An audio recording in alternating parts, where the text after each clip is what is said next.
grateful. All praises and thanks are due to Allah. Blessings and peace be upon His Messenger. My dear students, Assalamu alaikum. I'm your physics teacher, Umar Manzoor, and I'm going to deliver an MDCAT lecture number 3. Students, this lecture is related to the unit current electricity. तो आइए start करते हैं. जी students, current electricity का ये पहला lecture है और overall जो है वो थर्ड लेक्चर है. अब इसमें हम सबसे पहले डिस्कस कर लेते हैं लेक्चर के कंटेंट्स क्या हों. तो सबसे पहले हम डिस्कस करेंगे concept of study current. Next हम डिस्कस करेंगे ओहम्स लॉ इन डिटेल और इससे रिलेटेड इंपॉर्टेंट एमसीक्यूज जो होंगे. नेक्स्ट स्टूडेंट्स डिस्कस करेंगे resistivity and it's dependence on the temperature. ये टॉपिक को इन डिटेल डिस्कस करेंगे और इसी टॉपिक के अंदर temperature coefficient of resistance as well as the temperature coefficient of resistivity को डिस्कस करेंगे. और लास्ट पे देखेंगे students practice and past paper MCQs चंद एक इनकी प्रैक्टिस करेंगे. तो सबसे पहले जो है वो स्टार्ट करते हैं करंट इलेक्ट्रिसिटी से. करंट इलेक्ट्रिसिटी जो है it is branch of physics which deals with the charges in motion. तो ये हमारे पास पहला एमसीक्यू इस टॉपिक का इस लेक्चर का बन गया कि करंट इलेक्ट्रिसिटी में हम डिस्कस करते हैं चार्जेस इन मोशन. इससे प्रीवियसली अगर बात की जाए हमने इलेक्ट्रोस्टैटिक्स में डिस्कस किया था charges in the state of rest. तो करंट इलेक्ट्रिसिटी और इलेक्ट्रोस्टैटिक्स में क्या फर्क है, वहां पे चार्जेस रेस्ट में डिस्कस किए थे, यहाँ पे चार्जेस जो है वो इन मोशन डिस्कस करेंगे. और चार्जेस इन मोशन को फर्दर जो है वो डिफाइन किया जाता है इन टर्म्स ऑफ करंट. तो फिर हम नेक्स्ट मूव करते हैं इलेक्ट्रिक करंट के ऊपर. इलेक्ट्रिक करंट स्टूडेंट्स क्या है, it is the time rate of flow of the charge. बड़ी सिंपल सी डेफिनेशन. अगर इसको मैथमेटिकली लिखा जाए इलेक्ट्रिक करंट को रिप्रेजेंट किया जाता है आई के सिंबल के साथ. It is equals to time rate of flow of the charge. अब ये चार्ज को स्टूडेंट्स फर्दर लिखा जा सकता है in terms of the charge on an electron. तो यहाँ पे हमारे पास टोटल चार्ज जो सर्किट में फ्लो करेगा that is equals to N. जबकि एन यहाँ पे क्या है, it is number of charge particles जो फ्लो कर रहे हैं मल्टीप्लाइड बाय ई. ई यहाँ पे स्टूडेंट्स क्या है, it is charge on single electron. तो इन दोनों की प्रोडक्ट से हमारे पास आएगा टोटल चार्ज जो फ्लो कर रहा है सर्किट के अंदर से. तो ये दोनों रिलेशंस आपको पता होने चाहिए स्टूडेंट्स करंट के लिए. दोनों में से किसी भी रिलेशन से रिलेटेड जो है वो न्यूमेरिकल टाइप क्वेश्चन पूछा जा सकता है. अब फर्दर अगर बात की जाए students basics about the current, तो याद रखिएगा करंट क्या है, it is a scalar quantity. और करंट की अगर यूनिट्स की बात की जाए तो करंट के यूनिट्स होते हैं एम्पियर. 1 एम्पियर की डेफिनेशन क्या है, सर्किट में से करंट या किसी कंडक्टर में से 1 एम्पियर करंट पास करेगा अगर उस कंडक्टर में 1 कूलम चार्ज जो है स्टूडेंट्स पास करे कितने टाइम में, in a time span equals to 1 second. तो ये हमारे पास आगे करंट के यूनिट स्टैंडर्ड या एसआई यूनिट्स इनको बोला जाता है एम्पियर होते हैं. और एम्पियर के बारे में याद रखिएगा ये क्या है, ये बेस यूनिट है, ये डिराइव्ड यूनिट नहीं है. यहाँ पे बच्चे कंफ्यूज रहते हैं, शायद एम्पियर को डिराइव यूनिट के अंदर जो है वो काउंट करते हैं. याद रखिएगा एम्पियर जो है वो डिराइव्ड यूनिट नहीं है. नेक्स्ट इंपॉर्टेंट पॉइंट जो है वो याद रखिएगा. अगर बात की जाए करंट की टाइप्स की तो स्टूडेंट्स हमारे पास जो है 2 तरह के करंट होता है. एक डीसी करंट होता है जिसको डायरेक्ट करंट बोला जाता है. दूसरा करंट क्या है, it is AC current. AC का दूसरा नाम क्या है, it is alternating current. Basic difference क्या है डीसी और एसी में, याद रखिएगा डीसी जो है ये सिंगल डायरेक्शन में सर्किट में हमेशा पास करता है. एसी करंट जो होता है ये 2 डायरेक्शंस में, मींस ये सर्किट के अंदर अपनी डायरेक्शन को रिवर्स करता रहता है. तो ये बेसिक डिफरेंस है एसी और डीसी में. अब अगर ग्राफिकली देखा जाए ये हमारे पास ग्राफ है करंट वर्सेस टाइम. इस ग्राफ को बोला जाता है ग्राफ ऑफ प्योर डीसी. इसमें क्या है, करंट की मैग्नीट्यूड भी कांस्टेंट रहती है और डायरेक्शन भी सेम रहती है. दूसरा ग्राफ हमारे पास स्टूडेंट्स है आई वर्सेस टी. ये पल्सेटिंग डीसी का ग्राफ है. इसमें जो है वो डीसी करंट जो है अपनी डायरेक्शन तो रिवर्स नहीं कर रहा, मींस 1 डायरेक्शन में ही फ्लो कर रहा है, लेकिन यहाँ पे क्या है करंट की मैग्नीट्यूड जो है वो चेंज हो रही है. ये वाला हमारे पास पल्सेटिंग डीसी जो है ये रेक्टिफायर, हम जो इलेक्ट्रॉनिक्स में डिस्कस करते हैं डायोड एज अ रेक्टिफायर या PN junction as a rectifier, उसकी आउटपुट में हमारे पास जो ग्राफ आता है डीसी का वो किस तरह का होता है, it is pulsating DC. Next students अगर एसी की बात की जाए, एसी में हमारे पास sinusoidal AC mostly commonly use किया जाता है. इसमें क्या है, करंट जो है अपनी मैग्नीट्यूड भी चेंज करता है और डायरेक्शन भी जो है वो अपनी रिवर्स करता रहता है. यहाँ पे इंपॉर्टेंट पॉइंट याद रखिएगा, अगर हमारे पास वेव फॉर्म जो है करंट का ग्राफ जो है वो टाइम एक्सिस की दोनों साइड्स पे एग्जिस्ट करे, मींस टाइम एक्सिस से ऊपर भी एग्जिस्ट करे और नीचे भी एग्जिस्ट करे, ऐसे ग्राफ को हम बोलेंगे ग्राफ ऑफ एसी. और अगर उसकी शेप जो है वो बिल्कुल साइन कर्व जैसी है तो वो साइनोसॉइडल एसी बन जाएगी. बहरहाल अगर हमारे पास यहाँ पे सिचुएशन देखी जाए, ग्राफ में क्या है, हाफ साइनोसॉइड वाली कर्व तो मौजूद है, लेकिन उसके बाद जो है वो टाइम एक्सिस की दूसरे वाली साइड के ऊपर वेवफॉर्म एग्जिस्ट नहीं कर रही। तो डीसी और एसी में अगर ग्राफिकली डिफरेंस आप याद रखना चाहें तो याद रखिएगा, अगर टाइम एक्सिस की दोनों साइड्स पे वेवफॉर्म एग्जिस्ट करे तो वो जो है वो ग्राफ होगा एसी का हमेशा, और अगर टाइम एक्सिस की एक साइड पे जो है वो वेवफॉर्म एग्जिस्ट करे तो that will B graph of DC. तो ये स्टूडेंट्स हमारे पास होगी brief details about the types of the current. Next discuss कर लेते हैं चार्ज कैरियर्स, जो कि जिनकी वजह से करंट पास करेगा through different states of matter. अब सबसे पहले अगर बात की जाए स्टूडेंट्स कंडक्टर्स या मेटल्स में से, तो मेटल्स में से जिन चार्जेस की वजह से करंट पास करता है वो कौन से चार्जेस हैं? They are free electrons. ये एमसीक्यू वाइज पूछा जा सकता है, बड़ा इंपॉर्टेंट एमसीक्यू। नेक्स्ट अगर बात की जाए गैसेस और प्लाज्मा की, तो स्टूडेंट्स गैसेस और प्लाज्मा में से करंट पास करता है, या यूं कह लें कि चार्जेस जो फ्लो करते हैं, जो करंट को कंडक्ट करते हैं, वो कौन से हैं? फ्री इलेक्ट्रॉन्स और आयंस होते हैं। नेक्स्ट अगर बात की जाए स्टूडेंट्स इलेक्ट्रोलाइट्स, अगर हमारे पास सॉल्यूशंस की बात की जाए जो करंट को कंडक्ट कर सकते हैं, तो इलेक्ट्रोलाइट्स या सॉल्यूशंस में से करंट पास करता है आयंस की वजह से, और कौन सी आयंस? पॉजिटिव और नेगेटिव दोनों तरह की आयंस की वजह से। लास्टली अगर बात की जाए स्टूडेंट्स सेमीकंडक्टर्स में से, तो सेमीकंडक्टर्स में चार्ज कैरियर्स जो होते हैं वो क्या है? इलेक्ट्रॉन्स और होल्स होते हैं। तो ये बड़े इंपॉर्टेंट एमसीक्यूज हैं, ये सारे के सारे आपने याद करने हैं। नेक्स्ट स्टूडेंट्स अगर बात की जाए, चूंकि करंट जो है it is what it is flow of the charge per unit time. अब यहाँ पे चार्ज से रिलेटेड जो है वो एक दो एमसीक्यूज डिस्कस कर लेते हैं। अगर बात की जाए 1 कूलम चार्ज की, तो स्टूडेंट्स याद रखिएगा इसमें नंबर ऑफ इलेक्ट्रॉन्स की जो तादाद होती है, एमसीक्यू में पूछा जा सकता है 1 कूलम चार्ज अगर किसी कंडक्टर में से पास करे तो कितने नंबर ऑफ इलेक्ट्रॉन्स पास करेंगे? तो ये याद रखिएगा 6.25 × 10⁻18 नंबर ऑफ इलेक्ट्रॉन्स जो है वो पास करेंगे अगर 1 कूलम चार्ज जो है वो पास कर रहा हो। और इसी के करस्पॉन्डिंग अगर इसको जनरलाइज किया जाए, n कूलम चार्ज जो है वो पास करे तो इसके करस्पॉन्डिंग कितने इलेक्ट्रॉन्स पास करेंगे? n multiplied bye 6.25 × 10⁻18 electrons. तो ये हमारे पास जो है वो चार्ज से रिलेटेड जो है वो इंपॉर्टेंट एमसीक्यूज हो।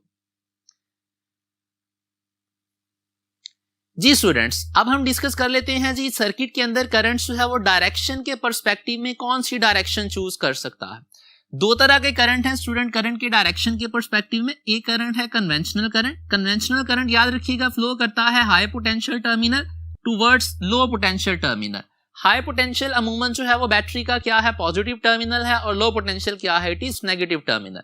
तो अगर बैटरी या सेल की टर्म्स में बात की जाए, कन्वेंशनल करंट क्या करता है? It flows from high potential means positive towards the negative terminal of the battery, और एक्सटर्नल सर्किट के अंदर ये मूव करता है। नेक्स्ट अगर बात की जाए स्टूडेंट्स इलेक्ट्रॉनिक करंट की, तो ये मूव करता है लो पोटेंशियल से towards high potential. Electronic current pass करता है due to the flow of electrons, और कन्वेंशनल करंट जो है वो पास करता है due to the flow of the positive charges. तो ये दोनों के बारे में आप बेसिक डिफरेंस याद रखिएगा। नेक्स्ट पॉइंट याद रखिएगा, both electronic and conventional currents have same external effect. ये भी इंपॉर्टेंट पॉइंट है, याद रखिएगा। इलेक्ट्रॉनिक और जो कन्वेंशनल करंट है दोनों के एक्सटर्नल इफेक्ट से मुराद क्या है?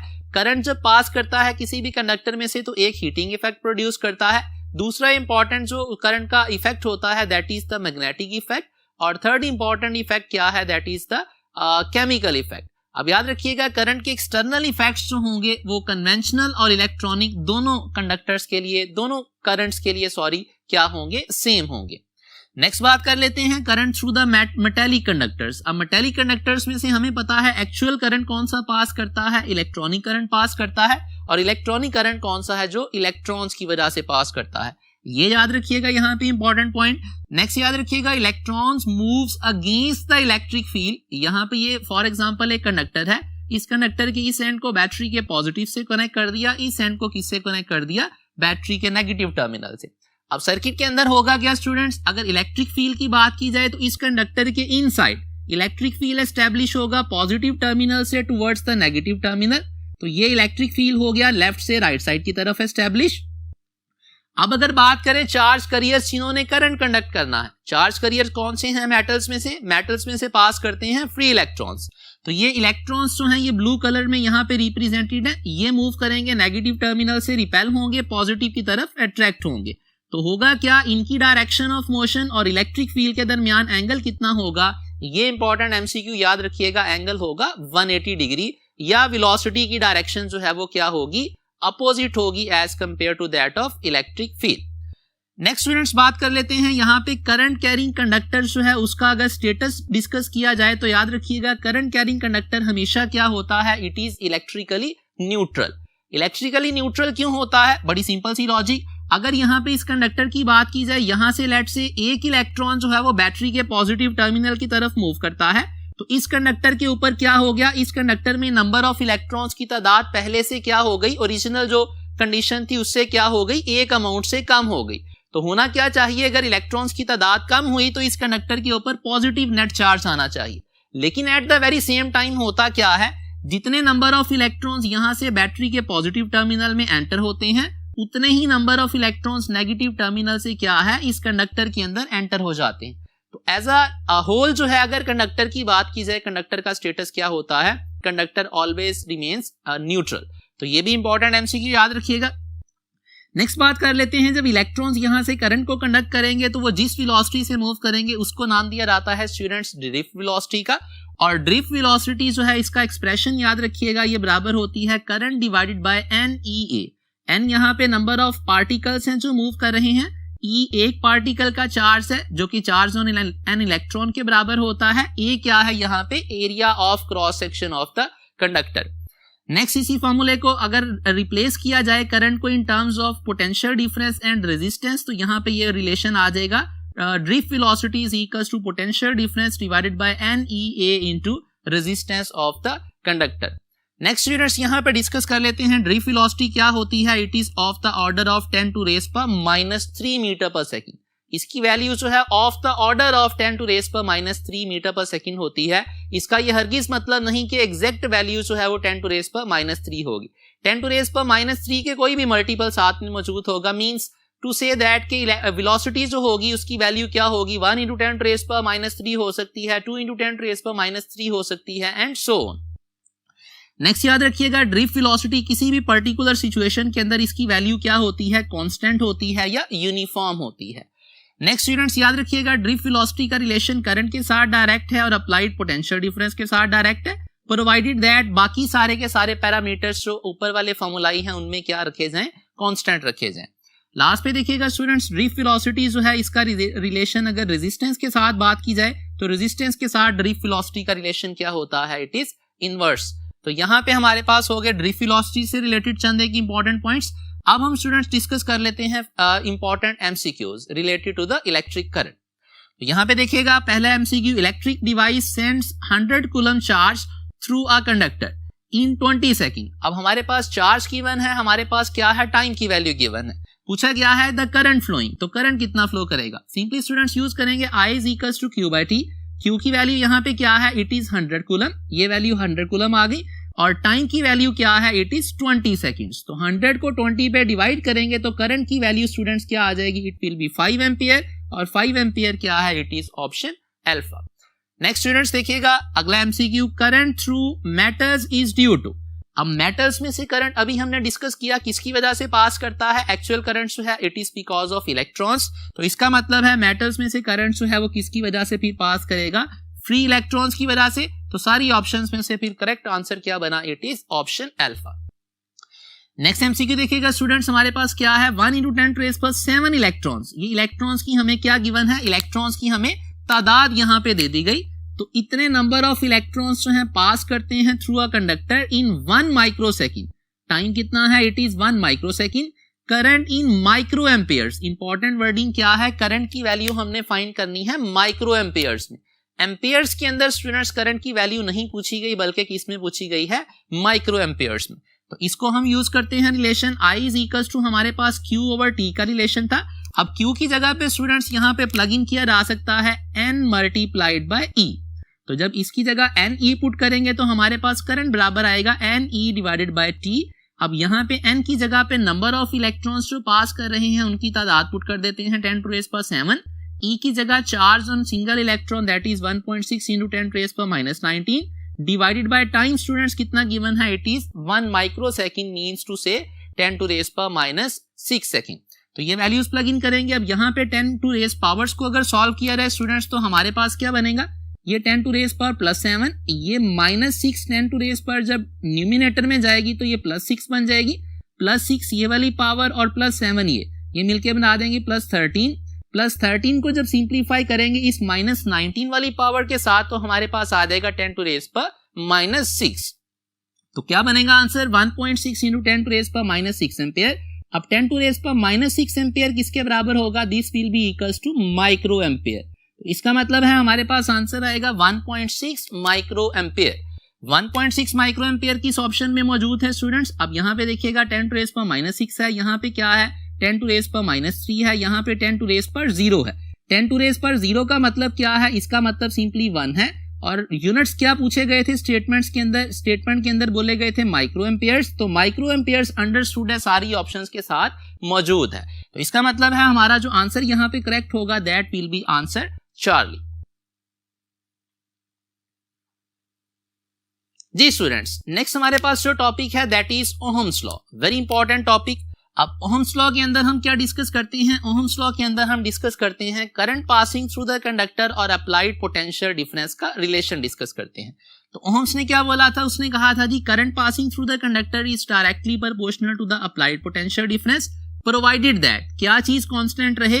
फिजिकल स्टेट जो है वो कंडक्टर की क्या रहे? सेम रहे। अब फिजिकल स्टेट से यहाँ पे क्या मुराद है? फिजिकल स्टेट से मुराद है टेम्परेचर एक्सेट्रा। तो ये हमारे पास बेसिक ओहम लॉ की स्टेटमेंट है current is directly proportional to the applied potential difference. इस प्रोपोर्शनैलिटी को इक्वालिटी में बदलेंगे तो यहाँ पे जो रिलेशन आएगा यहाँ पे कांस्टेंट आएगा जिसका नाम क्या है? कंडक्टेंस होता है। Conductance multiplied by potential difference आ जाएगा।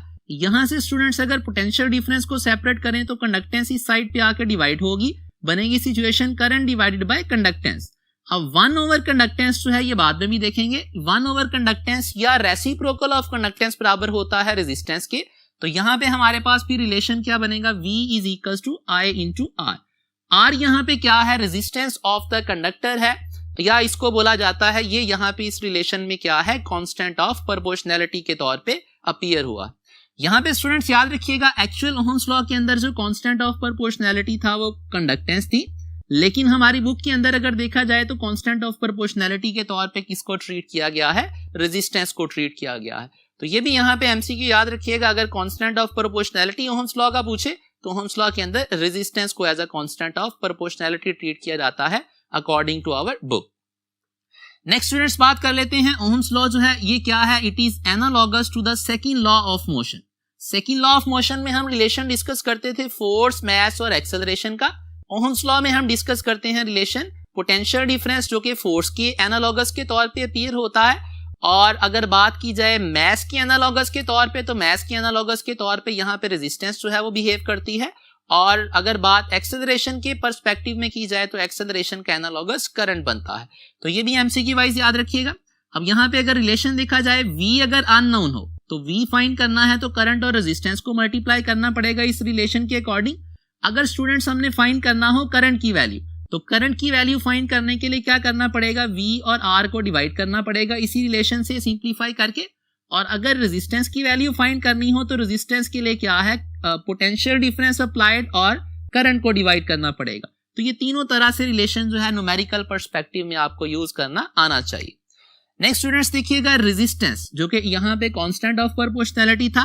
रेजिस्टेंस किस चीज को बोला जाता है? It is hindrance offered by the particles of the conductor.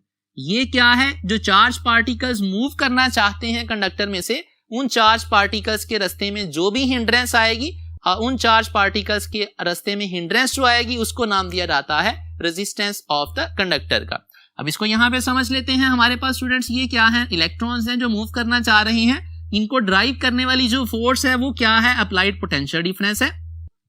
अब जब ये इलेक्ट्रॉन्स यहाँ पे इस सर्किट के अंदर से पास करना चाहेंगे, मूव करना चाहेंगे, तो इनके रास्ते में जो पार्टिकल्स ऑफ दिस कंडक्टर है, पार्टिकल्स ऑफ द कंडक्टर से मुराद क्या है? एटम्स ऑफ द कंडक्टर जो न्यूट्रल हैं वो भी हैं, और जो पॉजिटिव आइंस जो हैं वो मौजूद हैं इस कंडक्टर के अंदर वो भी हैं। तो ओवरऑल पार्टिकल्स ऑफ कंडक्टर जो हैं इन इलेक्ट्रॉन्स की मोशन के रास्ते में जो भी हिंड्रेंस ऑफर करेंगे उस हिंड्रेंस को स्टूडेंट्स क्या नाम दिया जाता है? That hindrance is called the resistance of the conductor. अब स्टूडेंट्स नेक्स्ट अगर बात की जाए रेजिस्टेंस जो है इसके यूनिट्स की, तो रेजिस्टेंस के यूनिट्स ओहम्स होते हैं, और ओहम 1 ओहम रेजिस्टेंस किसके बराबर होती है, R को सेपरेट करेंगे इस रिलेशन से तो हमारे पास V ओवर I आएगा। अब V ओवर I की रेशो, V यहाँ पे क्या है, पोटेंशियल डिफरेंस। अगर पोटेंशियल डिफरेंस जो है वो 1 वोल्ट अप्लाई किया जाए, उसके करस्पॉन्डिंग कंडक्टर में से करंट 1 एम्पियर पास करे, तो 1 वोल्ट पोटेंशियल डिफरेंस अप्लाई करने पे अगर 1 एम्पियर करंट पास करे तो उस कंडक्टर की रेजिस्टेंस को हम नाम देंगे resistance is equals to 1 ohm. तो ये हमारे पास आ गया रेजिस्टेंस के यूनिट्स। बाकी रेजिस्टेंस की डिटेल्स को स्टूडेंट्स इसी लेक्चर में थोड़ी देर बाद डिस्कस करेंगे। नेक्स्ट डिस्कस कर लेते हैं ohmic devices versus non ohmic devices. बड़ा सिंपल यहाँ पे हमारे पास डिफरेंस है। ऐसे डिवाइसेस जो ओहम्स लॉ को ओबे करेंगे, मींस जिन डिवाइसेस के लिए करंट और पोटेंशियल डिफरेंस का रिलेशन जो है वो डायरेक्ट होगा, वो वाले डिवाइसेस ओहमिक डिवाइसेस कहलाएंगे। और जो डिवाइसेस ओहम्स लॉ को ओबे नहीं करेंगे, means I is not directly proportional to the applied potential difference, उन डिवाइसेस को बोला जाएगा वो डिवाइसेस नॉन ओहमिक है। ओहमिक डिवाइसेस के लिए स्टूडेंट्स जब current versus voltage graph plot किया जाता है तो ग्राफ कैसा आता है, it is a straight line. और इस स्ट्रेट लाइन से इस ग्राफ से रिलेटेड हमारे पास इंपॉर्टेंट पॉइंट्स क्या हैं। अगर इस ग्राफ की स्लोप की बात की जाए, स्लोप बाय डेफिनेशन होती है delta of change in the value of y variable. y variable क्या है, यहाँ पे करंट है, divided by change in the value of x variable. x variable यहाँ पे क्या है, पोटेंशियल डिफरेंस। तो यहाँ पे क्या आएगा, slope is equals to delta I over delta v। इसको फर्दर लिखा जा सकता है 1 over delta v divided by delta I। अब ये वाली रेशो किसके बराबर होती है, ओहम्स लॉ के अकॉर्डिंग v ओवर I की रेशो रेजिस्टेंस होती है। तो ये आ जाएगा इसकी जगह पे रेजिस्टेंस। तो इसका मतलब है स्लोप किसके बराबर है, it is equals to reciprocal of resistance. मतलब स्लोप का रेजिस्टेंस के साथ क्या है, इनवर्स रिलेशन है। इसका मतलब है I वर्सेस V जब ग्राफ प्लॉट किया जाएगा तो जितनी स्लोप ज्यादा होगी उतनी रेजिस्टेंस कम होगी and vice versa. Next students, हमें पता है रेसिप्रोकल ऑफ रेजिस्टेंस जो है वो कंडक्टेंस के बराबर होता है। तो इसको स्लोप को यूं भी डिस्कस किया जा सकता है कि स्लोप जो है वो कंडक्टेंस के साथ क्या है, डायरेक्टली रिलेटेड। मींस जितनी स्लोप ज्यादा होगी उतनी कंडक्टेंस ज्यादा होगी। नेक्स्ट स्टूडेंट्स, अगर बात की जाए इस ग्राफ से स्लोप की वैल्यू कैलकुलेट करने की, तो याद रखिएगा स्लोप इज इक्वल्स टू, इसकी एक और डेफिनेशन होती है टेंजेंट ऑफ एंगल थीटा। अब टेंजेंट ऑफ एंगल थीटा में क्या चीज हम नोट करेंगे, ये ग्राफ, ये स्ट्रेट लाइन जो भी हॉरिजॉन्टल लाइन के साथ एंगल बना रहा है, ये ग्राफ उस एंगल की वैल्यू को यहाँ पे प्लग इन कर देंगे तो हमारे पास आ जाएगी स्लोप ऑफ दिस ग्राफ। अब जो भी स्लोप की वैल्यू होगी, स्लोप एक्चुअली किसको रिप्रेजेंट करती है, इट रिप्रेजेंट्स द कंडक्टेंस। अब अगर वहां से रेजिस्टेंस की वैल्यू फाइंड करने के लिए बोल दिया जाए तो क्या करेंगे, टेंजेंट थीटा से जो भी वैल्यू आएगी उसको क्या कर देंगे, रेसिप्रोकल कर देंगे। तो हमारे पास किसकी वैल्यू आ जाएगी, we will find the value of the resistance of the conductor. Next students, बात की जाए अगर ओहमिक डिवाइसेस के लिए स्लोप की वैल्यू याद रखिएगा कांस्टेंट होती है। और ओहमिक डिवाइसेस की एग्जांपल्स में क्या कौन से डिवाइसेस शामिल हैं, ऐसे डिवाइसेस जो मेटल से बने हैं, और मेटल्स में से कौन सी वाली मेटल्स जो हमारे पास बेस्ट मेटल्स के तौर पे काउंट होती हैं। या जनरली अगर बात की जाए तो ओहमिक डिवाइसेस में कौन से डिवाइसेस शामिल हैं, मेटेलिक डिवाइसेस या metallic conductors at low potential differences. Actually low potential differences पे क्या होगा, मेटेलिक कंडक्टर्स का टेम्परेचर और रेजिस्टेंस ऑलमोस्ट कांस्टेंट रहती हैं, तो वो बिहेव करते हैं एज ओहमिक डिवाइसेस। नेक्स्ट अगर नॉन ओहमिक डिवाइसेस की बात की जाए स्टूडेंट्स, इनके ग्राफ में हमारे पास फिलामेंट बल्ब का ग्राफ याद रखिएगा। ये ग्राफ इनिशियली जो है वो स्ट्रेट लाइन होता है, फाइनली जाके जो है वो ये स्ट्रेट लाइन प्रोपोर्शनैलिटी खत्म हो जाती है, विच मीन्स कि स्ट्रेट लाइन प्रोपोर्शनैलिटी अगर मौजूद नहीं है तो इसका मतलब है डिवाइस क्या है, नॉन ओहमिक। इसका मतलब फिलामेंट बल्ब क्या है, नॉन ओहमिक। और अगर बात की जाए सेमीकंडक्टर डायोड की, इसका ग्राफ जो है फर्स्ट और थर्ड क्वार्टर में आता है हमारे पास जो है इस रेक्टेंगुलर कोऑर्डिनेट सिस्टम में। और इसमें याद रखिएगा ये फर्स्ट क्वार्टर में जो ग्राफ आता है ये फॉरवर्ड बाइस पीएन जंक्शन या सेमीकंडक्टर डायोड का ग्राफ है, करंट वर्सेस वोल्टेज। और जो थर्ड क्वार्टर में आता है हमारे पास ये क्या है, रिवर्स बाइस पीएन जंक्शन का करंट वर्सेस वोल्टेज रिलेशन। तो यहां से भी पता चलता है चूंकि ग्राफ स्ट्रेट लाइन नहीं है, सेमीकंडक्टर डायोड भी क्या है, it is non ohmic device.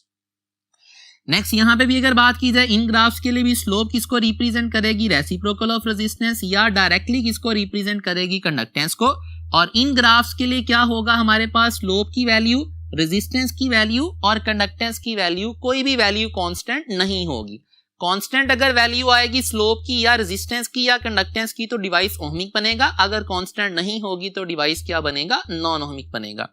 Next students, अगर एग्जांपल्स की बात की जाए तो एग्जांपल्स में फिलामेंट बल्ब, सेमीकंडक्टर, डायोड और रियल लाइफ के अंदर जो है जितने भी हम डिवाइसेस जो है वो most of the times discuss कर रहे होते हैं, सारे डिवाइसेस के अंदर जो है वो क्या होता है, जब हम करंट पास करते हैं टेम्परेचर चेंज होता है, रेजिस्टेंस चेंज होती है, और अगर रेजिस्टेंस चेंज हो जाए तो डिवाइस क्या हो जाता है, नॉन ओहमिक बन जाता है।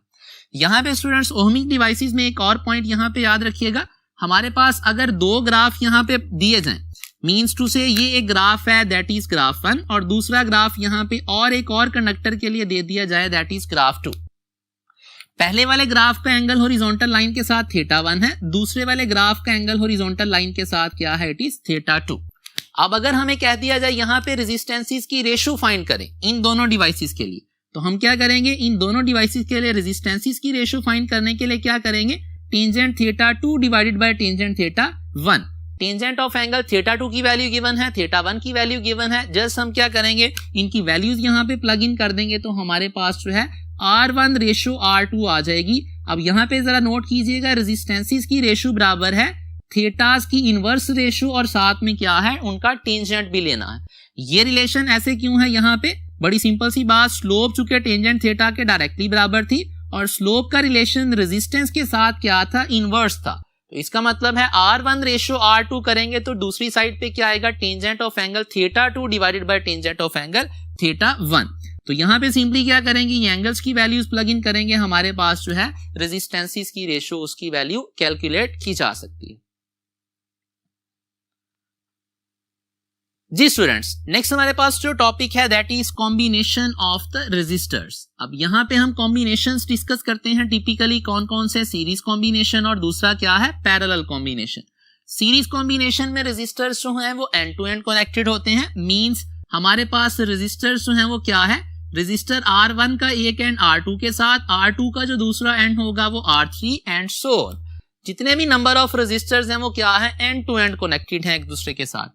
अब सीरीज कॉम्बिनेशन के लिए चंद एक प्रॉपर्टीज याद रखिएगा, सीरीज कॉम्बिनेशन में करंट की वैल्यू सारे रेजिस्टर्स में से सेम पास करती है, तो इसका मतलब है सीरीज के अंदर इस रेजिस्टर में से पास होने वाला करंट I1, इस रेजिस्टर में से पास होने वाला करंट और जो सोर्स से करंट आएगा वो सारे के सारे करंट क्या होंगे, एक दूसरे के इक्वल होंगे।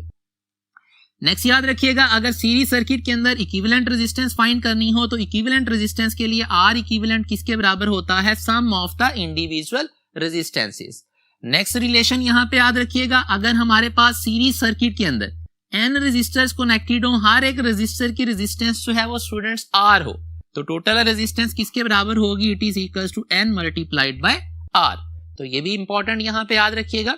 नेक्स्ट स्टूडेंट्स याद रखिएगा, अगर हम R इक्विवेलेंट की बात करें, R इक्विवेलेंट की वैल्यू याद रखिएगा, it will be greater than the greatest resistance connected in the series circuit. तो इसका मतलब है सीरीज सर्किट के अंदर जब रेजिस्टर्स को कनेक्ट किया जाता है तो हमारे पास इक्विवेलेंट रेजिस्टेंस की वैल्यू जो है उनके कॉम्बिनेशन से जो इक्विवेलेंट रेजिस्टेंस हम अचीव कर सकते हैं वो क्या अचीव होती है, मैक्सिमम वैल्यू अचीव होती है।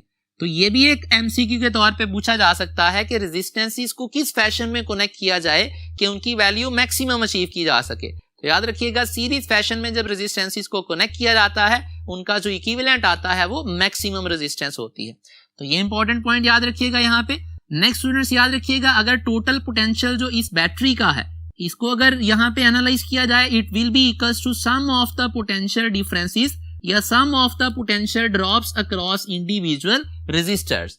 मीन सारे रेजिस्टर्स के पोटेंशियल डिफरेंसेस को ऐड करेंगे तो हमारे पास बैटरी का पोटेंशियल आएगा। नेक्स्ट इंपॉर्टेंट पॉइंट याद रखिएगा, अगर हम फाइंड करना चाहें V1 मींस इस कंपोनेंट का पोटेंशियल डिफरेंस अगर हम फाइंड करना चाहें तो ओम्स लॉ के अकॉर्डिंग कैसे फाइंड करेंगे, it will be equals to I multiplied by R1। अब यहाँ पे हमारे पास क्या आएगा, I होगा टोटल करंट जो बैटरी से ड्रॉ हो रहा है और R1 क्या है, इस कंपोनेंट की रेजिस्टेंस है। सिमिलरली V2 किसके बराबर होएगा, I मल्टीप्लाइड बाय R2। अब ये वाला रिलेशन हम यूज करेंगे इंडिविजुअल कंपोनेंट्स के पोटेंशियल डिफरेंसेस मालूम करने के लिए, जब हमें क्या गिवन होगा, सर्किट का करंट गिवन होगा और रेजिस्टेंस किसी भी कंपोनेंट जिसका हम पोटेंशियल डिफरेंस फाइंड करना चाहते हैं उस कंपोनेंट की रेजिस्टेंस की वैल्यू गिवन होगी। लेकिन स्टूडेंट्स अगर हमें जो है वो करंट की वैल्यू ना गिवन हो सर्किट में से जो पास कर रहा है, तो उस केस में हम यूज करते हैं वोल्टेज डिवीजन रूल। ये हमारे पास वोल्टेज डिवीजन रूल है फॉर टू रेजिस्टर्स जो के कनेक्टेड हैं सीरीज कॉम्बिनेशन। तो दो रेजिस्टर्स अगर सीरीज कॉम्बिनेशन में यहाँ पे दो रेजिस्टर्स होते, इनके क्रॉस ये पोटेंशियल डिफरेंस अप्लाइड होता, तो V1 पोटेंशियल डिफरेंस मींस इस कंपोनेंट का पोटेंशियल डिफरेंस बराबर आना था R1 value of resistance of this component जिसका पोटेंशियल डिफरेंस फाइंड करना चाहते हैं, divided by R1 plus R2 multiplied by the potential of the battery. तो ये हम रिलेशन वोल्टेज डिवीजन यूज कर सकते हैं अगर हमें करंट की वैल्यू ना दी हो और क्या गिवन हो, सर्किट की रेजिस्टेंसेस गिवन हो और टोटल पोटेंशियल डिफरेंस गिवन हो। दूसरा V2 का रिलेशन क्या बनेगा, R2 over R1 plus R2 into क्या आ जाएगा, टोटल बैटरी का पोटेंशियल। तो ये रिलेशंस हमारे पास क्या हैं, वोल्टेज डिवीजन रूल के हैं और वोल्टेज डिवीजन है फॉर सीरीज कनेक्टेड रेजिस्टर्स। अगर हमारे पास दो से ज्यादा रेजिस्टर्स कनेक्टेड हो तो डिनोमिनेटर में क्या आएगा, सारे रेजिस्टर। एक्चुअली ये डिनोमिनेटर में क्या है, it is R equivalent. R equivalent से मुराद अगर दो रेजिस्टर हैं, दोनों की वैल्यूज का सम 3 है तो तीनों की वैल्यूज का सम एंड सो ऑन। तो ये स्टूडेंट्स हमारे पास हो गए सीरीज सर्किट के अंदर वोल्टेज डिवीजन के कुछ फॉर्मूलाए। अब देख लेते हैं अगर हमारे पास ये रेजिस्टर्स इस तरह से कनेक्टेड हो तो हमें फाइंड करना हो A और B के दरमियान इक्विवेलेंट रेजिस्टेंस। तो इक्विवेलेंट रेजिस्टेंस कैसे फाइंड करेंगे, चूंकि ये सारे के सारे resistors end to end connected हैं। एंड टू एंड से मुराद क्या है, सीरीज कॉम्बिनेशन में कनेक्टेड है। अब सीरीज कॉम्बिनेशन में अगर रेजिस्टर्स कनेक्टेड हो तो हमारे पास इक्विवेलेंट किसके बराबर आएगी, सारों की वैल्यूज को ऐड कर लेंगे। जब इन चारों की वैल्यूज को ऐड करेंगे तो RAB क्या आएगा, it will be equals to 4 multiplied by R, और R क्या है, एक कंपोनेंट की रेजिस्टेंस। सिमिलरली स्टूडेंट्स यहाँ पे अगर देखा जाए ये कंपोनेंट्स जो हैं, ये कंपोनेंट्स भी क्या हैं, ये कंपोनेंट्स भी आपस में सीरीज में हैं। अब सीरीज में कनेक्टेड रेजिस्टेंसेस की पहचान क्या है, बड़ी सिंपल सी बात। यहाँ पे तो सिंपल सिचुएशन थी, एक ही लाइन के अंदर कनेक्टेड थे, हमने कह दिया ये क्या है, सारे के सारे सीरीज में कनेक्टेड हैं। अगर हमारे पास एक लाइन के अंदर कंपोनेंट्स ना कनेक्टेड हो, जैसे यहाँ पे सिचुएशन है, तो याद रखिएगा सीरीज की पहचान क्या होती है। लेट्स से बात करते हैं इस रजिस्टर नंबर 1 और इस रजिस्टर नंबर 2 की। इन दोनों के दरमियान अगर डिस्कशन की जाए, इन दोनों का क्या है, एक टर्मिनल कॉमन है, दूसरा टर्मिनल इस R का 1 वाली रेजिस्टेंस का A पे कनेक्टेड है और 2 वाली रेजिस्टेंस का टर्मिनल दूसरा जो है इस पॉइंट पे कनेक्टेड है, जिसको मैं C का नाम दे देता हूं। तो इसका मतलब हुआ इस रेजिस्टेंस 1 और रेजिस्टेंस 2 में कितने कंपोनेंट्स कॉमन है, जस्ट एक कंपोनेंट, एक टर्मिनल जो है वो क्या है, कॉमन है। तो याद रखिएगा अगर दो कंपोनेंट्स, दो रेजिस्टर्स का सिर्फ एक टर्मिनल कॉमन हो, दूसरा टर्मिनल डिफरेंट पॉइंट्स पे कनेक्टेड हो, ऐसे कंपोनेंट्स, ऐसे रेजिस्टर्स को बोला जाता है they are in series fashion. Similarly students अगर इस रेजिस्टर और थर्ड वाले रेजिस्टर की बात की जाए, इन दोनों का आपस में कंपैरिजन, तो क्या सिचुएशन है, यहाँ पे इन दोनों का एक टर्मिनल क्या है, C पे लगा हुआ है, इन दोनों का दूसरा टर्मिनल, थर्ड वाली रेजिस्टेंस का दूसरा टर्मिनल B पे है और सेकंड वाली का दूसरा टर्मिनल जो है वो कहां पे है, it is connected eight D। Means क्या हुआ, सेकंड और थर्ड रेजिस्टेंसेस का भी एक टर्मिनल क्या है, कॉमन है, दूसरा टर्मिनल डिफरेंट पॉइंट पे कनेक्टेड है। तो ये भी दोनों आपस में सीरीज में होंगे। तो ये तीनों चूंकि आपस में सीरीज में है, इक्विवेलेंट रेजिस्टेंस क्या आएगी, सारों की वैल्यूज ऐड करें, इक्विवेलेंट रेजिस्टेंस यहाँ पे आ जाएगी 3R। नेक्स्ट स्टूडेंट्स देखिएगा अगर पैरेलल कॉम्बिनेशन की बात की जाए, पैरेलल कॉम्बिनेशन में क्या है, रेजिस्टर्स कनेक्टेड होते हैं, resistors are connected in sideways fashion. Means to say क्या होगा, R1 के दोनों टर्मिनल्स R2 के R3 के, ये दो कॉमन पॉइंट्स के दरमियान में कनेक्टेड होंगे। R1 का एक टर्मिनल A पे, दूसरा B पे, सिमिलरली R2 और R3 के लिए भी सिचुएशन सेम है। तो अगर रेजिस्टेंसेस के सारे टर्मिनल्स जो हैं, दोनों टर्मिनल्स क्या है, सेम पॉइंट्स के दरमियान कनेक्टेड हो, तो ऐसे फैशन को पैरेलल फैशन बोला जाता है।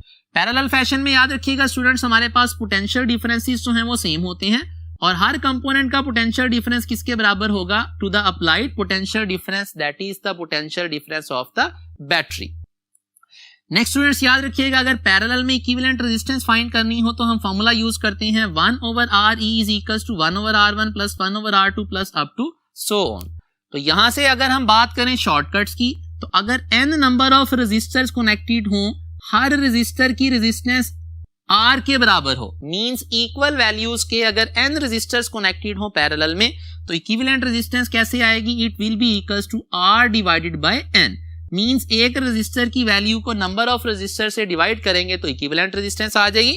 नेक्स्ट शॉर्टकट याद रखिएगा अगर इक्विवेलेंट रेजिस्टेंस फाइंड करनी हो, दो रेजिस्टर्स कनेक्टेड हो पैरेलल, तो उनकी इक्विवेलेंट रेजिस्टेंस बराबर होती है product of the resistances individual divided by their sum. So यहाँ पे याद रखिएगा ये दोनों शॉर्टकट्स, एक्चुअली ये दोनों शॉर्टकट्स क्या है, इसी रिलेशन से डिड्यूस्ड हैं, लेकिन ये वाला रिलेशन जो है वो समटाइम्स यूज करते हुए बच्चे मिस्टेक क्या करते हैं, यहां से वैल्यूज राइट साइड की कैलकुलेट कर लेते हैं और लास्ट पे चूंकि यहाँ पे लेफ्ट साइड पे क्या है 1/RE लिखा है, लास्ट पे स्टूडेंट्स क्या करते हैं मिस्टेक, वो 1/RE को रेसिप्रोकल करना क्या है भूल जाते हैं। तो यहाँ पे इसलिए फिर हम क्या करेंगे, दो शॉर्टकट्स याद करेंगे। ये शॉर्टकट क्या है, इक्वल वैल्यू के रेजिस्टर्स के लिए है और उनकी तादाद n हो सकती है।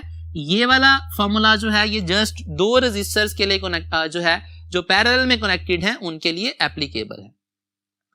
नेक्स्ट स्टूडेंट्स याद रखिएगा, पैरेलल फैशन में हमारे पास इक्विवेलेंट रेजिस्टेंस की वैल्यू सर्किट में लगे किसी भी रेजिस्टर की रेजिस्टेंस से क्या होगी, छोटी होगी। आसान अल्फाज में यूं कहा जा सकता है कि पैरेलल फैशन के अंदर जब हम रेजिस्टर्स को कनेक्ट किया जाता है तो उनकी इक्विवेलेंट रेजिस्टेंस का जो आंसर होता है वो उनके किसी भी कॉम्बिनेशन की निस्बत क्या है, मिनिमम आता है। नेक्स्ट याद रखिएगा, अगर टोटल करंट की बात की जाए जो बैटरी से ड्रॉ होगा, वो टोटल करंट क्या होगा, कुछ करंट इस रजिस्टर में से पास करेगा, कुछ करंट इस रजिस्टर में से और कुछ करंट क्या है थर्ड रजिस्टर में से। तो इसका मतलब है टोटल करंट बैटरी का किसके बराबर होगा, सम ऑफ द करंट्स जो कि इंडिविजुअल कंपोनेंट्स में से पास कर रहा।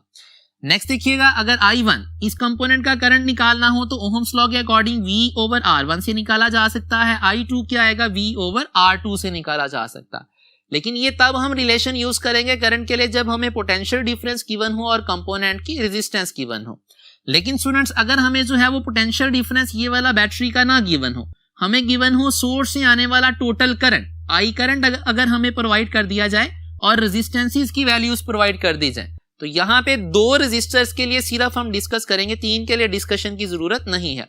दो रेजिस्टर्स के लिए करंट डिवीजन रूल जो है वो याद रखिएगा, just like voltage division rule यहाँ पे करंट डिवीजन रूल है। I1 करंट किसके बराबर होगा, वैल्यू ऑफ अदर रेजिस्टेंस। इन दोनों में जरा डिफरेंस नोट करिएगा, यहाँ पे क्या था, V1 is equals to R1/R1 plus R2। यहाँ पे क्या है, I1 is equals to value of other resistance, means I1 यहाँ पे फाइंड करना है तो यहाँ पे R1 नहीं बल्कि R2 पुट करना है। R2 divided by R1 plus R2, denominator दोनों का सेम है, मल्टीप्लाइड बाय यहाँ पे टोटल पोटेंशियल डिफरेंस था, यहाँ पे क्या आ जाएगा, टोटल करंट जो होगा जो सोर्स से आ रहा है, जो बैटरी से आ रहा है। तो ये हमारे पास करंट डिवीजन आ गया रूल पहले कंपोनेंट के लिए। दूसरे के लिए क्या आएगा, I2 will be equals to R1/R1 plus R2 multiplied by the total current. अब एक एग्जांपल देख लेते हैं जिसमें इक्विवेलेंट रेजिस्टेंस फाइंड करनी है। लेट्स से स्टूडेंट्स की हमारे पास तीन रेजिस्टर्स हैं इक्वल वैल्यूज के, ए और बी के दरमियान में हमें कहा गया है रेजिस्टेंस फाइंड करें। अब तीनों रेजिस्टर्स किस फैशन में कनेक्टेड हैं, they are in parallel fashion. Parallel fashion की क्या हमारे पास पहचान है, बड़ी सिंपल सी पहचान है। अगर जितने भी कंपोनेंट्स इनके बारे में हम ये डिस्कस कर रहे हैं कि वो पैरेलल में हैं या सीरीज, तो याद रखिएगा अगर सारे कंपोनेंट्स के दोनों टर्मिनल्स जो हैं वो दो सेम पॉइंट्स के दरमियान में कनेक्टेड हो, जैसा कि इस रेजिस्टर का दोनों टर्मिनल्स ए और बी के दरमियान, इसके भी दोनों ए और बी के दरमियान और इसके दोनों टर्मिनल्स भी ए और बी के दरमियान में कनेक्टेड है। अगर दोनों टर्मिनल्स जो हैं सेम पॉइंट्स के दरमियान कनेक्टेड हो तो रेजिस्टर्स को क्या बोला जाता है, they are in parallel fashion. तो यहाँ पे क्या आएगा, चूंकि इक्वल वैल्यूज के हैं, तीन नंबर ऑफ रेजिस्टर्स हैं, तो ये वाला शॉर्टकट यूज करेंगे, आर ए बी क्या आ जाएगा, it will be equals to R/N। R/N में क्या आएगा, it will be R/3। Next students अगर बात कर ली जाए equivalent resistance between adjacent vertices of a polygon, किसकी बात हो रही है, ऑफ अ क्लोज पॉलीगॉन। अगर हमारे पास स्टूडेंट सिचुएशन क्या है, n नंबर ऑफ रेजिस्टर्स हैं, they are connected in the form of a close polygon. तो पॉलीगॉन के कोई से दो एडजेसेंट वर्टिसेस, मतलब साथ साथ वाले वर्टिसेस के दरमियान अगर इक्विवेलेंट रेजिस्टेंस फाइंड करनी हो तो उसके लिए शॉर्टकट याद रखिएगा, R इक्विवेलेंट किसके बराबर है, n-1 divided by n multiplied by R। n यहाँ पे क्या है, जितने नंबर ऑफ रेजिस्टर्स हैं उस पॉलीगॉन में, R यहाँ पे क्या है, किसी एक रेजिस्टर की रेजिस्टेंस। अब यहाँ पे फॉर एग्जांपल हमारे पास एक ट्राइंगल है जिसकी सारी साइड्स की रेजिस्टेंस क्या है, R के बराबर है। तो अगर इस ट्राइंगल के दो वर्टिसेस मींस A और B एडजेसेंट वर्टिसेस, या B और C एडजेसेंट वर्टिसेस, या A और C एडजेसेंट वर्टिसेस, इनके दरमियान हमें इक्विवेलेंट रेजिस्टेंस फाइंड करनी हो तो शॉर्टकट मेथड क्या है, हम नंबर ऑफ रेजिस्टर्स क्या हैं इस पॉलीगॉन में, टोटल 3 रेजिस्टर हैं, 3-1 करेंगे 2 आएगा divided by 3, 2/3 multiplied by R। R क्या है, किसी एक रेजिस्टर की रेजिस्टेंस। इसका मतलब है इस सिचुएशन में इक्विवेलेंट रेजिस्टेंस क्या आएगी, it will B 2/3 multiplied by R। अब नेक्स्ट अगर हमारे पास सिचुएशन होती, हमारे पास 4 रेजिस्टेंसेस कनेक्टेड होती इन the form of a polygon, इस केस में एडजेसेंट वर्टिसेस के दरमियान रेजिस्टेंस कैसे आनी थी। याद रखिएगा स्टूडेंट्स, इस केस में एडजेसेंट वर्टिसेस से मुराद A और C का पेयर हो सकता है, A और B का पेयर हो सकता है, B और D का पेयर हो सकता है, D और C का पेयर हो सकता है। A और D का पेयर पॉसिबल नहीं है क्योंकि ये एडजेसेंट वर्टिसेस नहीं है। B और C का जो पेयर है ये भी पॉसिबल नहीं है, ये भी एडजेसेंट वर्टिसेस नहीं है। B और C और सिमिलरली A और D इनको बोला जाता है डायगोनल वर्टिसेस। तो यहाँ पे अगर हम इस शॉर्टकट से एडजेसेंट वर्टिसेस की रेजिस्टेंस निकालें, 4 रेजिस्टर हैं, 4 - 1 3 आएगा, डिवाइडेड बाय 4 करेंगे इनटू R, तो हमारे पास आ जाएगा 3/4R। तो यहाँ पे इक्विवेलेंट रेजिस्टेंस आ गई 3/4R। नेक्स्ट स्टूडेंट्स, हमारे पास एक और शॉर्टकट डिस्कस कर लेते हैं। दैट शॉर्टकट इज, अगर एक वायर को कट कर दिया जाए इनटू n इक्वल पार्ट्स, एक वायर है जिसकी रेजिस्टेंस ओरिजिनली R है, उसको n पार्ट्स में कट करें। फॉर एग्जांपल 2 अगर पार्ट्स में कट करें तो हर पार्ट की रेजिस्टेंस क्या आएगी, R original, means original wire की रेजिस्टेंस, उसको डिवाइड कर देंगे जितने पार्ट्स के अंदर उस वायर को क्या किया गया है, कट किया गया है। तो ये भी एक शॉर्टकट यहाँ पे आपको याद होना चाहिए। अब यहाँ पे सिचुएशन जो है वो एमसीक्यू वाइज इस तरह दी जा सकती है कि एक वायर है जिसकी रेजिस्टेंस क्या है, R के बराबर, उस वायर को फॉर एग्जांपल कट कर लिया गया 5 इक्वल पार्ट्स में, तो हर पार्ट की रेजिस्टेंस क्या बनेगी students, that will be equals to R/5। अब इसका मतलब नेक्स्ट फिर क्वेश्चन में क्या पूछा जा सकता है, नेक्स्ट पूछा जा सकता है कि अगर उन सारे पार्ट्स को आपस में पैरेलल कनेक्ट कर दिया जाए तो उनके पैरेलल फैशन की इक्विवेलेंट रेजिस्टेंस क्या होगी। तो बड़ी सिंपल सी सिचुएशन स्टूडेंट्स, हमारे पास जो हर पार्ट होगा उसकी अपनी रेजिस्टेंस क्या है, R/5, और सारे पार्ट्स मतलब 5 जो हिस्से किए थे उनको किस फैशन में कनेक्ट किया गया है, पैरेलल। तो पैरेलल इक्विवेलेंट का अगर हम यहाँ पे रिलेशन यूज करें, अगर इक्वल वैल्यूज के रेजिस्टर्स हों पैरेलल फैशन में, तो फॉर्मूला है R equivalent is equals to R/n। अब हर पार्ट की रेजिस्टेंस जो पैरेलल में लगाया उसकी रेजिस्टेंस क्या थी, R/5, और कितने पार्ट्स बना के उनको पैरेलल में लगाया था, 5 थे। तो इसको जब सिंप्लीफाई करेंगे स्टूडेंट्स तो यहां से हमारे पास R इक्विवेलेंट का जो आंसर आएगा that will be equals to R/25। तो इस तरह की एमसीक्यूज यहाँ पे स्टूडेंट्स पूछे जा सकते हैं, जिसमें क्या है, ओरिजिनल वायर को कट करने के बाद नंबर ऑफ पार्ट्स को या तो पैरेलल फैशन में आपस में कनेक्ट किया जा सकता है या सीरीज में, और उनका फाइनल इक्विवेलेंट पूछा जा सकता है। नेक्स्ट स्टूडेंट्स, हमारे पास टॉपिक है, लास्ट टॉपिक आज का, it is resistivity and it's dependence on the temperature. इस टॉपिक के अंदर हम रेजिस्टेंस को डिस्कस करेंगे, कंडक्टेंस को डिस्कस करेंगे, रेजिस्टिविटी को, कंडक्टिविटी को, और देन डिस्कस करेंगे temperature coefficient of resistance as well as resistivity. सबसे पहले डिस्कस कर लेते हैं स्टूडेंट्स रेजिस्टेंस को। रेजिस्टेंस हमारे पास क्या है, ओम्स लॉ के अकॉर्डिंग V/I की रेशियो है। V यहाँ पे पोटेंशियल डिफरेंस और I क्या है, करंट है। अब रेजिस्टेंस के बारे में स्टूडेंट्स याद रखिएगा, ये डिपेंड किस किस चीज पे करती है। रेजिस्टेंस डिपेंड करती है 4 चीजों के ऊपर, मटेरियल ऑफ द वायर पे, दूसरी चीज क्या है, it depends on the length of the wire, तीसरा क्या है, area of cross section of the conductor, और लास्ट थिंग जिस पे रेजिस्टेंस डिपेंड करती है, it is the temperature of the conductor. तो ये 4 पैरामीटर्स याद रखिएगा रेजिस्टेंस की डिपेंडेंस की। अब यहाँ पे एक और इंपॉर्टेंट पॉइंट जो है यहाँ पे याद रखिएगा स्टूडेंट्स, अगर हम बात करें रेजिस्टेंस और कंडक्टेंस के दरमियान रिलेशन की, तो हमें पता है रेजिस्टेंस और कंडक्टेंस के दरमियान क्या रिलेशन है, रेजिस्टेंस बराबर होती है रेसिप्रोकल ऑफ द कंडक्टेंस के। तो इसका मतलब होगा हमारे पास जो डिपेंडेंस पैरामीटर क्या है रेजिस्टेंस के होंगे, सेम डिपेंडेंस पैरामीटर्स जो है वो हमारे पास जो है कंडक्टेंस के भी होंगे, लेकिन रिलेशन क्या होगा, इनवर्स होगा। मींस जिस चीज के रेजिस्टेंस का जिस चीज के साथ डायरेक्ट रिलेशन होगा, कंडक्टेंस का उस चीज के साथ क्या है, इनवर्स रिलेशन होगा। और जहां तक बात है यूनिट्स की, तो स्टूडेंट्स चूंकि रेजिस्टेंस के यूनिट्स क्या है, ओहम्स होते हैं, तो कंडक्टेंस के यूनिट्स की अगर बात की जाए तो कंडक्टेंस के यूनिट्स हमारे पास क्या बनेंगे, इनके यूनिट्स बनेंगे ohm raise to the power -1, means इसको पर ओहम बोला जाता है। पर ओहम को MHO भी लिखा जा सकता है और साइमन भी लिखा जा सकता है। तो रेजिस्टेंस और कंडक्टेंस की डिस्कशन जो है वो साइमल्टेनियसली हम यहाँ पे कर रहे हैं। रेजिस्टेंस और कंडक्टेंस में रिलेशन क्या है, रेसिप्रोकल है दोनों एक दूसरे का। तो जो भी डिपेंडेंस पैरामीटर वंस अगेन बता रहा हूं रेजिस्टेंस के होंगे, सेम डिपेंडेंस पैरामीटर कंडक्टेंस के होंगे, लेकिन रिलेशन क्या बन जाएगा, उससे उलट बनेगा। मीन्स टू से जो चीज रेजिस्टेंस के साथ डायरेक्टली रिलेटेड है वो चीज कंडक्टेंस के साथ क्या होगी, इनवर्सली रिलेटेड होगी। अब रेजिस्टेंस के ये चारों डिपेंडेंस पैरामीटर्स हो गए स्टूडेंट्स। अब इनमें से इन तीनों के साथ रेजिस्टेंस का रिलेशन क्या है, मटेरियल, लेंथ और एरिया के साथ ये रिलेशन बनता है R is equals to rho L over area.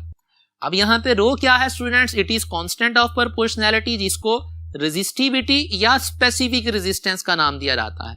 इसकी डिस्कशन थोड़ी देर बाद करेंगे। बाकी अगर रेजिस्टेंस की लेंथ के साथ रिलेशन की बात की जाए, डायरेक्ट रिलेशन है। रेजिस्टेंस का एरिया ऑफ कंडक्टर के साथ रिलेट किया जाए तो इसका इनवर्स रिलेशन है। मतलब अगर क्वेश्चन में आ जाए length of the conductor double कर दी गई तो रेजिस्टेंस क्या हो जाएगी, डबल हो जाएगी। एरिया को डबल करेंगे तो रेजिस्टेंस क्या होगी, हाफ हो जाएगी। तो ये आ गया लेंथ और एरिया के साथ रिलेशन। नेक्स्ट स्टूडेंट्स अगर बात की जाए इसी रिलेशन के अकॉर्डिंग चंद एक शॉर्टकट्स की, तो याद रखिएगा अगर किसी वायर को स्ट्रेच किया जाए, स्ट्रेच करने से मुराद वायर को क्या कर दिया गया, उसको खींच के उसकी लेंथ की वैल्यू बढ़ा दी गई। अब जब वायर को खींच के उसकी लेंथ बढ़ाएंगे तो eight the very same time क्या होगा, अगर वायर का क्रॉस सेक्शन व्यू देखेंगे तो उसका व्यू क्या होता जाएगा, पहले से थिन होता जाएगा। मीन्स टू से वायर का क्रॉस सेक्शनल एरिया भी कम होगा और वायर का जो रेडियस होगा, रेडियस ऑफ क्रॉस सेक्शन, वो भी क्या होगा, कम होगा। डायामीटर ऑफ क्रॉस सेक्शन भी क्या होगा, कम होगा। तो यहां पे चंद एक शॉर्टकट्स फिर डिस्कस कर लेते हैं।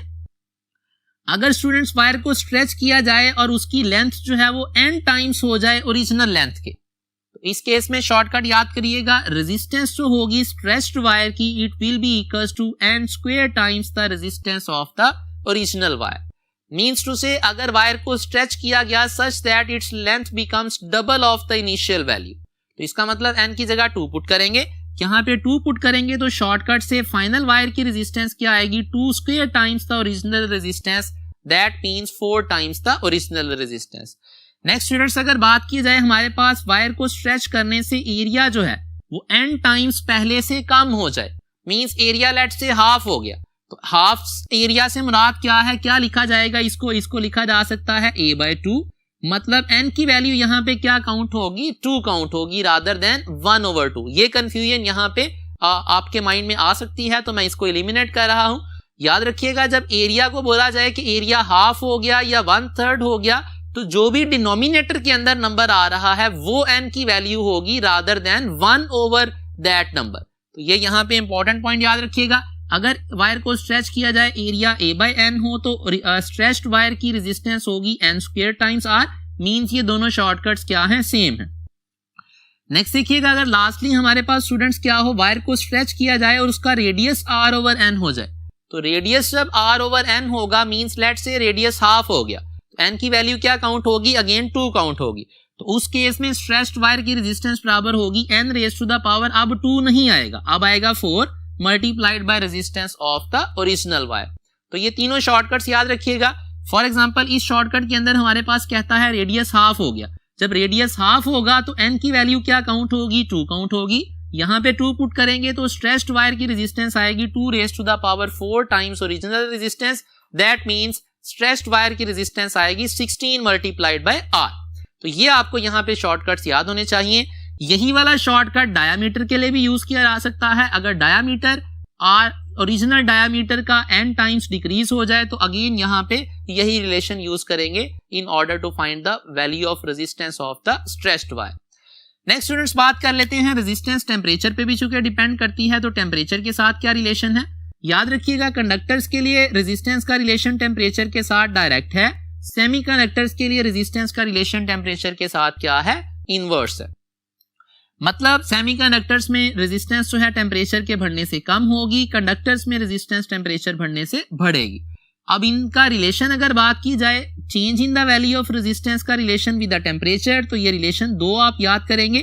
दोनों रिलेशंस जो हैं वो न्यूमेरिकल पर्सपेक्टिव में पूछे जा सकते हैं, एज अ फॉर्मूला भी डिस्कस किए जा सकते हैं और पूछे जा सकते हैं इनमें से न्यूमेरिकल पर्सपेक्टिव में 2-3 वेरिएबल्स की वैल्यूज को देके बाकी जो अननोन होगा उसकी वैल्यू पूछी जा सकती है। तो डेल्टा आर यहाँ पे क्या है students, change in the value of resistance. Alpha यहाँ पे कांस्टेंट ऑफ प्रोपोर्शनैलिटी है, इसका नाम रखा जाता है टेम्परेचर कोएफिशिएंट ऑफ रेजिस्टेंस। और यहाँ पे आर नॉट क्या है, रेफरेंस टेम्परेचर पे रेजिस्टेंस है। और डेल्टा टी क्या है, it is the change in the value of temperature. यहाँ पे स्टूडेंट्स इंपॉर्टेंट पॉइंट याद रखिएगा, चूंकि ये डेल्टा टी क्या है, change in the value of temperature, तो स्टेटमेंट के अंदर अगर टेम्परेचर इंक्रीज करके डिग्री सेल्सियस में गिवन है स्टेटमेंट में टेम्परेचर की वैल्यूज या केल्विन में गिवन है, इररिस्पेक्टिव ऑफ दिस थिंग, आपने अगर डिग्री में गिवन है तो वही वाली वैल्यू ओरिजिनल जो रेफरेंस टेम्परेचर होगा और फाइनल टेम्परेचर जो होगा दोनों का डिफरेंस लेके एज इट इज पुट कर देनी है, उसको केल्विन में कन्वर्ट करने की जरूरत नहीं है। वजह क्या है इसकी कि टेम्परेचर का डिफरेंस जो है वो केल्विन में और टेम्परेचर का डिफरेंस डिग्री सेल्सियस में सेम होता है। नेक्स्ट स्टूडेंट्स, दूसरा रिलेशन, इसी रिलेशन को मॉडिफाई करके आता है resistance at some temperature T is equals to resistance at some reference temperature into 1 plus alpha into T। ये दोनों रिलेशंस अल्फा इनटू T लिखा जा सकता है या इसको डेल्टा T भी लिखा जा सकता है। ये दोनों रिलेशन स्टूडेंट्स आपको याद होने चाहिए, न्यूमेरिकल पर्सपेक्टिव में एमसीक्यू अगर पूछा जाएगा तो इन रिलेशन से सॉल्व किया जा सकता है। नेक्स्ट अल्फा के बारे में स्टूडेंट्स याद रखिएगा, अल्फा की वैल्यू पॉजिटिव होती है कंडक्टर्स के लिए, और अगर अल्फा की वैल्यू पॉजिटिव हो इसका मतलब है रेजिस्टेंस और टेम्परेचर आपस में डायरेक्टली रिलेटेड है। और नेक्स्ट अगर बात की जाए सेमीकंडक्टर्स के लिए, अल्फा की वैल्यू नेगेटिव होती है, इसका मतलब है सेमीकंडक्टर्स के लिए रेजिस्टेंस और टेम्परेचर का रिलेशन इनवर्स है। लास्ट पे अगर बात की जाए स्टूडेंट्स हमारे पास अल्फा के यूनिट्स की, तो ये पर डिग्री या पर केल्विन इसके यूनिट्स होते हैं, और अल्फा की वैल्यू सिर्फ किस चीज पे डिपेंड करती है, it only depend on the material of the wire. Alpha की वैल्यू इस चीज पे डिपेंड नहीं करती कि लेंथ ऑफ द वायर क्या है, एरिया ऑफ द वायर क्या है, या वायर का मटेरियल क्या है। अल्फा की वैल्यू स्टूडेंट्स इस चीज पे डिपेंड नहीं करती कि हमारे पास जो है वो length material of the wire पे तो डिपेंड करेगी, हमारे पास लेंथ ऑफ द कंडक्टर क्या है, एरिया ऑफ क्रॉस सेक्शन क्या है, या टेम्परेचर क्या है। इन तीनों पैरामीटर्स के ऊपर अल्फा की वैल्यू डिपेंड नहीं करेगी, सिर्फ एक पैरामीटर है जिस पे अल्फा की वैल्यू डिपेंड करती है, और वो कौन सा है, it is the material of the wire. अब स्टूडेंट्स नेक्स्ट फर्दर जो है वो डिटेल्स डिस्कस करते हैं रेजिस्टिविटी की। अब रेजिस्टिविटी की डिटेल्स को डिस्कस करने के लिए व्हाइट बोर्ड दोबारा स्टार्ट करते हैं। जी स्टूडेंट्स, नेक्स्ट हमारे पास है रेजिस्टिविटी। रेजिस्टिविटी जो है, अगर रिलेशन जो हमारे पास रेजिस्टेंस का था R is equals to rho length over area, यहां से इसको सेपरेट किया जाए तो रेजिस्टिविटी या इसको स्पेसिफिक रेजिस्टेंस भी बोला जाता है, it is equals to resistance into area divided by the length of the conductor. अब स्टूडेंट्स यहाँ पे इसको स्पेसिफिक रेजिस्टेंस या रेजिस्टिविटी नाम दिया जाता है। इसको डिफाइन किया जाता है कि अगर हमारे पास जो है किसी कंडक्टर का एरिया जो है 1 मीटर स्क्वायर हो और उस कंडक्टर की लेंथ जो है वो 1 मीटर हो, तो ऐसा कंडक्टर जिसका एरिया 1 मीटर स्क्वायर होगा, लेंथ 1 मीटर होगी, उस कंडक्टर की जो भी रेजिस्टेंस होगी उसको रेजिस्टिविटी नाम दिया जाता है। या इसको बोला जाता है कि अगर किसी कंडक्टर का हमारे पास 1 मीटर क्यूब वॉल्यूम हो तो उसके 1 मीटर क्यूब वॉल्यूम की जो भी रेजिस्टेंस होगी उसको रेजिस्टिविटी नाम दिया जाता है। रेजिस्टिविटी के बारे में याद रखिएगा, ये डिपेंड करती है मटेरियल ऑफ द वायर के ऊपर और टेम्परेचर ऑफ द वायर के ऊपर। ये डिपेंड नहीं करती इस चीज पे कि लेंथ ऑफ द वायर क्या है या area of cross section of the wire क्या है। यहाँ पे स्टूडेंट्स नेक्स्ट याद रखिएगा, हमारे पास जो है टेम्परेचर पे रेजिस्टिविटी की डिपेंडेंस कैसे है। कंडक्टर्स के लिए रेजिस्टिविटी टेम्परेचर के साथ डायरेक्टली रिलेटेड है, जस्ट लाइक रेजिस्टेंस का रिलेशन था। सेमीकंडक्टर्स के लिए रेजिस्टिविटी टेम्परेचर के साथ क्या है, इनवर्सली रिलेटेड है। और यहां से जब हम रिलेशन जो है वो बनाते हैं टेम्परेचर के साथ रेजिस्टिविटी का, तो जैसे हमारे पास रेजिस्टेंस के लिए रिलेशन आया था delta R is equals to alpha R naught into delta T, उसी रिलेशन को मॉडिफाई करके लिखा जा सकता है delta rho is equals to alpha rho naught into delta T. हमारे पास स्टूडेंट्स डेल्टा रो यहाँ पे क्या होगा, change in the value of resistivity. Alpha को नाम दिया जाता है टेम्परेचर कोएफिशिएंट ऑफ रेजिस्टिविटी। इसके बारे में सारी की सारी इंफॉर्मेशन वही है जो हमारे पास जो थी ट्रू थी रेजिस्टेंस के केस में। मीन्स टू से अल्फा की वैल्यू अगर पॉजिटिव है तो मीन्स हम कंडक्टर्स की बात कर रहे हैं और उसका मतलब है रेजिस्टेंस का टेम्परेचर के साथ डायरेक्ट रिलेशन है। अगर सेमीकंडक्टर्स में बात करें अल्फा की वैल्यू नेगेटिव होगी और रेजिस्टेंस और टेम्परेचर का रिलेशन इनवर्स होगा। तो ये रिलेशन आपको याद होना चाहिए। नेक्स्ट स्टूडेंट्स अगर बात की जाए, हमारे पास एक और फिजिकल क्वांटिटी है जिसको कंडक्टिविटी नाम दिया जाता है। कंडक्टिविटी याद रखिएगा बराबर होती है रेसिप्रोकल ऑफ रेजिस्टेंस के।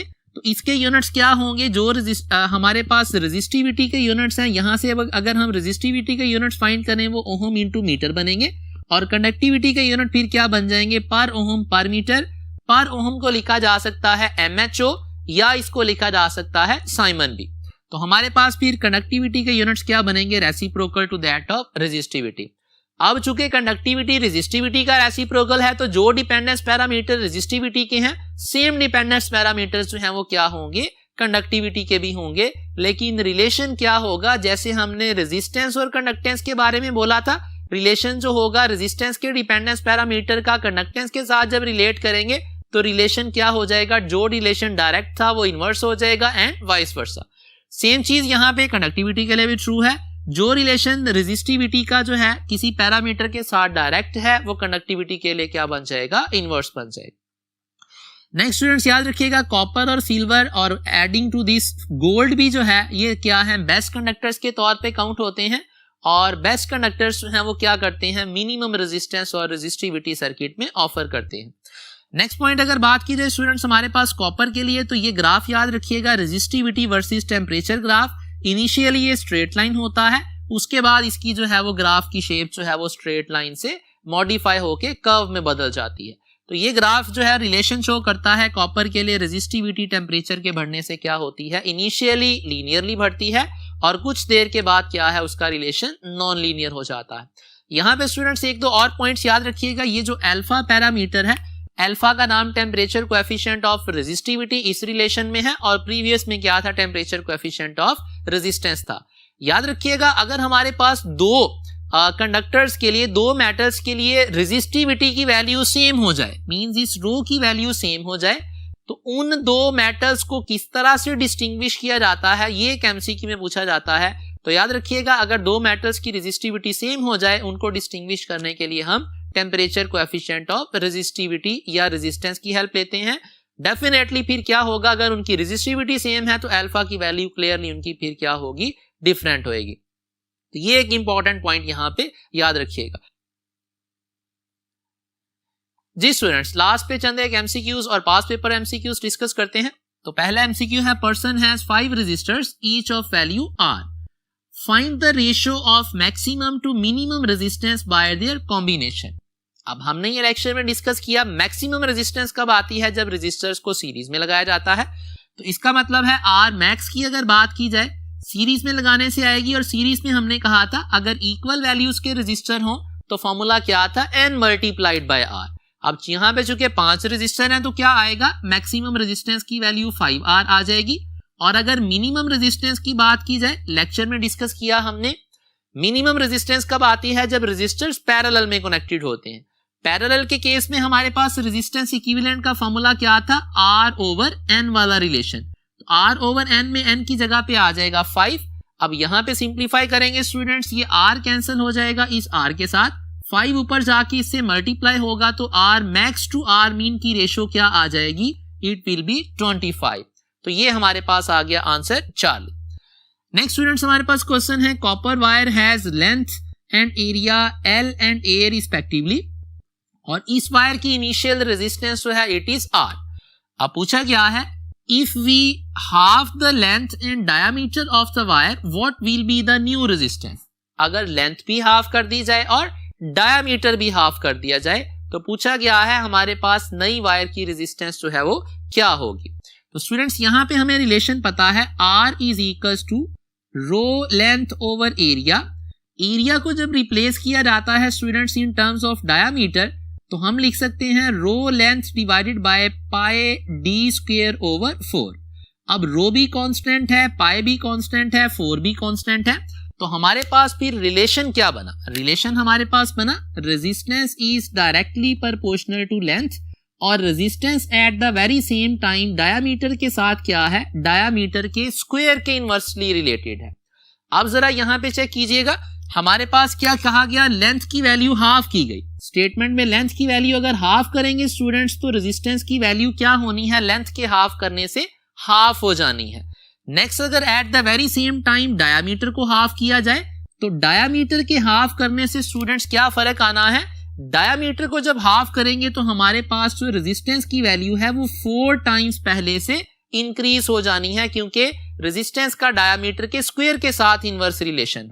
तो जब दोनों चीजों के इफेक्ट को साइमल्टेनियसली जो है वो डिस्कस करेंगे, लेंथ के हाफ होने से रेजिस्टेंस हाफ होनी है, डायामीटर के हाफ होने से रेजिस्टेंस 4 टाइम्स होनी है।